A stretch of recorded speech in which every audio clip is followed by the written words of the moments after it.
இதோ apple ஜூஸ்க்கு ready ஆயாச்சு. பாருங்க, ஆப்பிள் கட் பண்ணி வச்சுருக்கேன், தோல் சீவி அதை போட்டிருக்கேன். அதுக்கப்புறம் வந்து இந்த கேட்பரிஸ் ஹாட் சாக்லேட், அது நம்மளுக்கு எவ்வளோ தேவையோ அவ்வளோ போட்டுக்கலாம். நான் வந்து 2 ஸ்பூன் எனக்கு இது போதும்.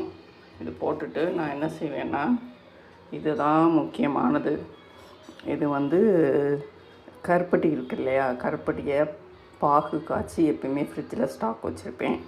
அந்த கருப்பட்டி பாகு இதில் வந்து சேர்த்துட்டு அதுக்கப்புறம் இந்த இருப்பாருங்க, பால் நல்லா அடையோடு இருக்குது.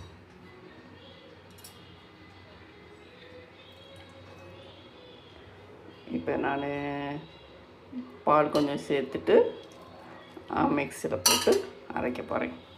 ஓகே, கொஞ்சம் பம்ப்கின் சீட் மட்டும் போடுறேன். இதை நீங்கள் டெக்கரேஷனுக்கு எந்த இதனாலும் துருவி போடலாம், நட்ஸ் எதுனாலும் போட்டாலும் ரொம்ப சூப்பராக இருக்கும். நல்லா கெட்டியாக வச்சுருக்கேன்.